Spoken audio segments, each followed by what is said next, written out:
pessoal, aqui é a professora Isabela de Artes Visuais. Nesse vídeo eu vou falar um pouco sobre as duas técnicas de gravura, a xilogravura e a calcogravura. Vamos lá? Vamos lá, pessoal, falar um pouquinho sobre a xilogravura e sobre a calcogravura. Essa daqui é uma xilogravura de fibra. Eu fiz essa xilogravura numa oficina com um grande artista chamado Rubem Grillo. Vale muito a pena pesquisar, tá? Isso aqui é basicamente uma tabuazinha de cedro, né, que é uma madeira mais macia. E aí, com esse tipo de ferramenta, né, isso aqui é uma ferramenta chamada goiva, eu vou escavando, tá? Depois do processo, né, assim, claro, eu faço um projeto, eu faço um desenho, um estudozinho sobre isso, sobre o que que eu vou gravar. Tem que lembrar que o estudo, ele vai ser invertido, né? Então, isso aqui vira um carimbo. Então, por exemplo, se eu quiser colocar meu nome aqui, eu tenho que entalhar invertido, tá? Fiz os entalhes, beleza. Aí eu venho com essa tinta, que é uma tinta gráfica. É uma tinta preta bem viscosa, ela acaba sendo meio gordurosa. Vou espalhar ela numa superfície lisa. E aí passo por esse rolinho aqui de silicone. Depois eu pego o rolinho de silicone, transfiro, né? Passo aqui nessa superfície. É interessante ser o rolinho de silicone, porque aí ele não pega na parte que tá em baixo relevo, né? E aí, venho com o papel, sobreponho, esfrego, posso usar eu uso bastante essa partezinha aqui, ó, dessa outra ferramenta, que daqui a pouco eu falo qual é. E aí, reproduzo, tá? Faço quantas vezes eu quiser. Isso aqui é um dos princípios da xilogravura. Xilo, né, madeira, então sempre na superfície de madeira. Essas ferramentas, elas são usadas principalmente para madeiras mais macias, né? E quando elas são cortadas na direção da fibra da madeira, que aí você vê as linhas verticalizadas. Já essa daqui, ó, essa daqui também é a mesma coisa, na verdade, o mesmo processo. Essa madeira é super dura, né? Ela foi super difícil de entalhar. Então, tem até umas marcas mais profundas. Fiz todo o desenho, venho com a ferramenta e vou escavando, né? Retirando matéria-prima, criando um baixo relevo. Nesse caso, eu fiz uma moldurinha, aí eu fiz essa parte que eu não gostei, eu isolei com fita, e aí deu, né, um resultado que eu queria, que era só o rosto, né? Então, foco. Esse papel é um papel de teste. O papel final é esse daqui, né? Que é o papel de fibra de arroz. Ele é muito parecido com o papel do Trident, né? Só que ele é um pouquinho mais áspero, mais seco. Essa xilogravura já é feita com uma madeira muito mais dura, só que essa daqui se chama xilogravura de topo. A xilogravura de topo, você vê os anéis, né, da árvore, né, na superfície, então ela é muito mais rígida. Quanto mais rígida, por incrível que pareça, melhor as linhas vão sair, elas vão sair mais delicadas. Para fazer essa xilogravura, eu fiz esse projeto, eu usei nanquim, fui fazendo os estudos, desenhando. Aí eu pensei em fazer essas texturazinhas, ainda bem que eu não fiz. E aí, no fim, transferi para madeira. Quais as ferramentas para essa? Essa aqui é super difícil. E aí eu tive uma ideia genial, que é fazer uma abertura muito grande, né, de brancos. Eu uso essa ferramenta para abertura dos brancos. Aí eu apoio aqui na palma da mão e vou entalhando. Aqui eu não vou fazer porque, né, não dá um suporte bom, né? Então, assim, e sempre para fora, tá? Nunca puxando para dentro, até porque pode ser perigoso. A xilogravura, tudo são ferramentas de corte. Essas aqui para fazer as linhas mais delicadas, né, que tem essa pontinha mais fininha, aí, né, vai escavando. E esse aqui é um outro, ó, o bom da xilogravura é que a gente pode aproveitar frente e verso. Aí eu fiz essa outra xilogravura, eu tô pensando até em mexer nela por agora. Ó, tá vendo? Aqui da anterior, reproduções, testes, né? Aí eu usando um papel barato, isso aqui é papel de jornal.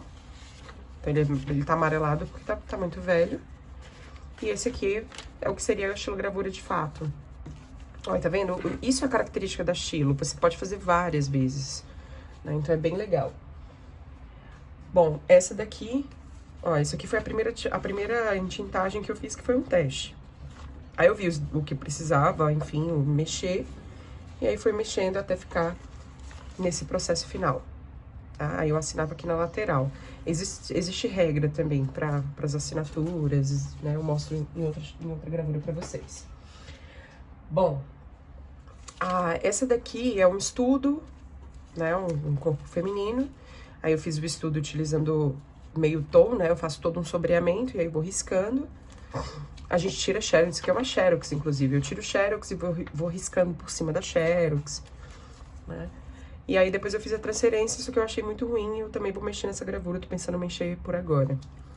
Aí eu mostro o resultado depois da mexida que eu pretendo dar. Bom, agora a gente passa para o outro tipo de gravura, que é a calcogravura. Calco significa metal, muito cuidado, normalmente vocês trocam com calcário, tá? E aí acabam achando que é pedra, né? Que é a técnica que o Escher utiliza. Isso aqui é uma técnica muito utilizada por vários artistas da história da humanidade, tanto a xilogravura quanto a calcogravura. Só que nesse caso aqui, um exemplo bom é o Goya, né? Francisco Goya, grandíssimo também artista espanhol. Bom, isso aqui é uma placa de cobre, tá? Uma placa metálica. Eu faço umas bordinhas nela, né? Pra ela não rasgar as folhas na hora de fazer a impressão. Faço meu projeto, faço meu desenho, né? Venho com ferramentas pontudas, tipo isso aqui é um perfurador de couro. É uma opção, e aí eu vou riscar, exige um pouco de força, tá? Ou uma ferramenta que eu acredito que muitos de vocês conheçam, que é a ferramenta de dentista. Vou lá e risco. Outro material que eu gosto bastante de usar é colocar uma agulha dentro de uma lapiseira ao invés de um grafite. E aí eu vou riscando. Só que aí exige força, então pode ser que estrague. Isso aqui, esse ato de riscar direto na chapa, é o método ponta seca. Eu uso uma ponta seca e vou riscando na chapa. Aí vem, né, o processo de reprodução. Nesse caso, a gente tem um processo de reprodução um pouquinho diferente. Eu vou utilizar o mesmo rolinho, a mesma tinta, passo na superfície. Só que nesse caso, diferente da xilogravura, eu retiro o material. Então, eu tiro toda, né, a tinta da superfície.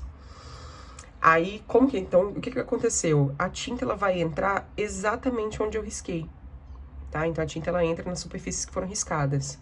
Aí, eu venho com papel úmido, molhado, coloco sobre a minha peça.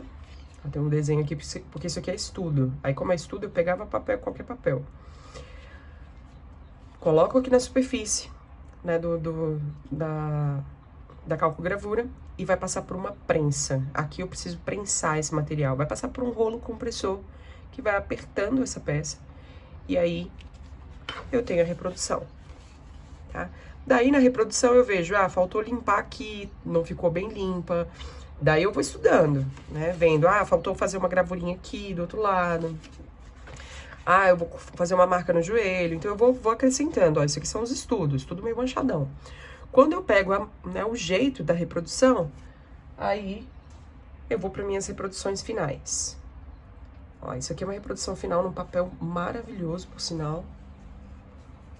Né? Um papel de fibra de algodão, ele é tudo maciozinho, a folha, mesmo úmida, ela vai ficar bem resistente. E aí eu marco, né? Eu não coloquei nome na minha gravura. Aí vem as regras, né, da gravura. 1 de 7, eu fiz 7 reproduções. Isabela Rocha, o ano de 2006. Se eu quisesse dar um nome para esse desenho, eu colocaria aqui. Reparem também que é tudo feito a lápis, tá? Então, isso são algumas regras. A gravura, como ela é reproduzível, tanto a xilo, quanto a calcogravura, quanto a litografia, quanto a serigrafia, elas acabam tendo muitas regras para não virarem artesanato, né? Que é realmente uma rixa aí entre o artesão, né? Isso aqui, novamente, essa aqui é a terceira, né, de 7 reproduções que eu fiz. Aqui eu supus colocar um nomezinho, só que eu me arrependi, aí eu apaguei. Que era tacos, né, em referência aos tacos de madeira. Isso aqui é um teste, uma brincadeirinha, que é reproduzir sem tirar a tinta. Aí fica com esses contornos vazados. Só que algumas vezes dá certo, às vezes não dá, não. Isso aqui é só um processozinho. Bom, a próxima também é uma calcogravura, só que aqui já tô usando um outro método. Nesse daqui, eu usei o método que o Goya mais usava, que é o ácido, né? Essa peça, ela vai receber um verniz, depois que eu tiver preparado toda a peça de metal, né? Passo uma camada de verniz, e aí eu venho só riscando o verniz, fazendo o meu desenho no verniz. Olha o projeto do desenho. Eu nem terminei o projeto, isso é malandragem da minha parte. Eu não fiz, ó, isso aqui eu projetei e tal, vou fazer esses pés cruzados, enfim, né, sobre o taco de madeira de novo, eu tenho uma obsessão com tacos de madeira. E aí, na hora de fazer o desenho, eu completei por aqui mesmo, eu não fui usando pelo projeto. Eu falei, aqui eu vou me inventando, né, vou me encaixando o que eu quero. Daí, então, eu passo, né, retirando o verniz. Depois que eu retirei todo o desenho, né, no verniz, eu vou mergulhar essa peça em ácido. Normalmente acho que é ácido sulfúrico. E aí esse ácido, ele vai corroendo onde eu desenhei. Então quem vai fazer a gravura e quem vai gravar na chapa pra mim, vai ser o ácido, tá? Esse é o método utilizado no Goya. Eu vou mostrar o videozinho depois pra vocês, né? Justamente do Goya no filme As Sombras de Goya, fazendo essa gravura. Aí eu faço a descrição pra vocês entenderem melhor. Beleza. Retirei o material, beleza, bacana. Passou no ácido. Limpo, tiro o verniz, já tá lá a gravura, o ácido corroeu por mim. Aí eu venho com o processo de entintagem. Passei tinta, aí nesse caso eu não tirei. Coloquei o papel, reproduzi tudo preto. Tá? Isso aqui foi um testezinho, né? Uma brincadeirinha jurando que ia sair bonito, mas ficou divertidinho até. Vou fazer direito agora. Passo de novo, retiro a tinta entra onde o ácido gravou. Coloco o papel úmido, sempre com papel úmido, ele vai pra prensa e aí eu reproduzo, tá? Isso aqui é folha de teste, por isso que a folha tá enrugada, é uma folha barata, médio barata, né? Não é tão barata. É Canson, né? Canson 200 gramas. Ó, reproduzi de novo. Depois que eu peguei o jeito, aí eu faço a minha reprodução séria. Esse aqui é 1 de 5, num papel melhor, né? Um papel de aquarela, que aí tem mais resistência. Marco aqui, 1 de 5, Isabela A, já mudei de ideia com a minha assinatura, tudo a lápis, ano de 2009. E aí eu faço quantas vezes eu quiser, só que nesse caso eu fiz 5 reproduções.